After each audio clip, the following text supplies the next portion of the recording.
Tamanya bampita yekolera nga bulijjo olunaku olwaleero nzize okwanikula omuvubuka omuto mutabani wa Tamale Mirundi gwe bayita Tamale Mirundi Junior eyagambye nti people power ejjudde bahuligani, people power ejjudde abatategeera, people power ejjuddemu abantu abatalina magezi oba nuupu kanjiyite nuupu ejjuddemu abantu abatarizoninga.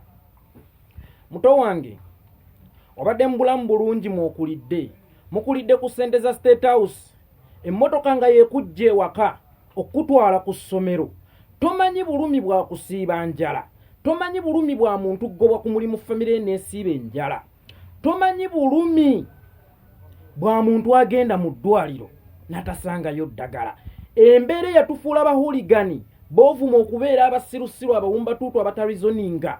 Yeyo gavumenti taatawo mwabadde akolera mwetutadde, yeyo gavumenti eya ssente kw'obadde ng'osomera. Munnange naffe tetwagala kuba bahuligani, naye njagala okuba akafaananyi nga ffe abamu baganda baffe baafanga emulago babamye eddagala, nga babamye empeke. Omuwala yafudde juzi nga agenze ne kawempe okuzaala, naye kasuka ku kalina n'agwa nga abasawo baganya omukolako, olowooza bbaawo analemwa atyo fuuka huligani. Mbadde nsaba ensonga ez'amakulu ozeesonyiwe, gwokyali mwana muto mu by'obufuzi. Mu nuupu obadde okolamu ng'ani nti tugenda subwa purezensi yo. Munnavudde mu nuupu obadde okolamu ng'ani.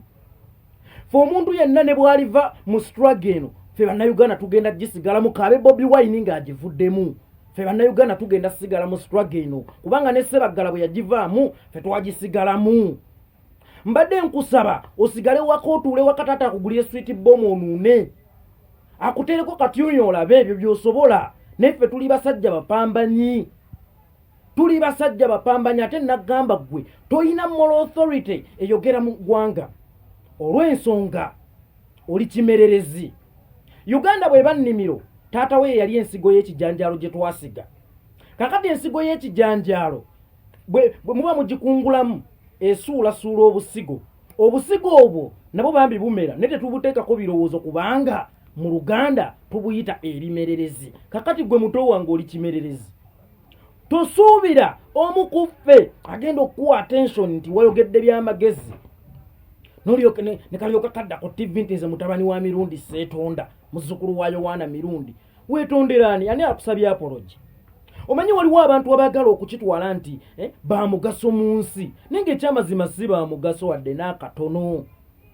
Toyina mulamwa nkugambye gamba ddadi akugulye sweet bomb onuune, akutereko katyuni, agenda asasula enatugiyo ku DSTV olabe katyuni. Ebyo by'osobola.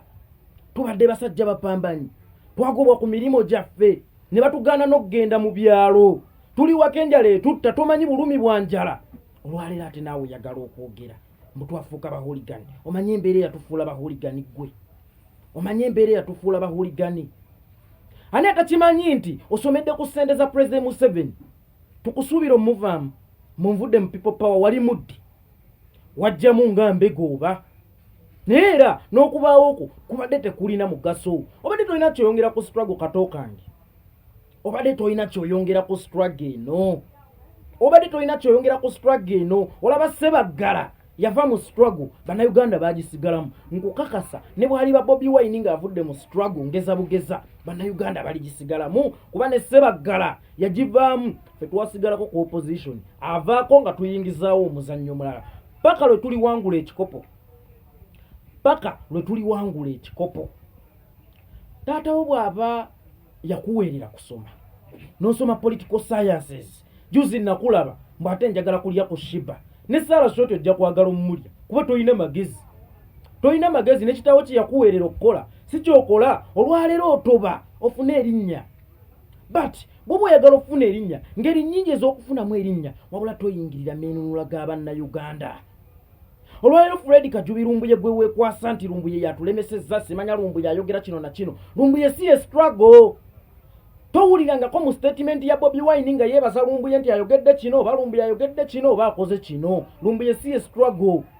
Struggle ya bannayuganda. Kabe Bobi Wine si ye struggle, just ye kapiteeni wa struggle.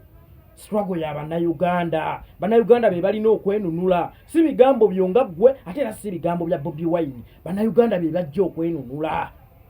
Bino byesonyiwa bikusussa okutegeera. Linda Shiba bwali bakkiriza alikuwaako ne mufaafagana ne Sara Short ngenda mukupangira bw'oba kyoyagala ne kitawo yakuweerera nosoma political sciences olwaleero oli ku TV oyasaamirira. Njagala kulya ku Shiba maji abo be baana b'omulembe guno be baweerera, abaana b'abagagga abatabaamu magezi, abaana b'abagagga abakulidde mu bikomera. Ffe tukuze twasolinga muganda wange we are hustlers, ffe tutobye n'edduniya eno.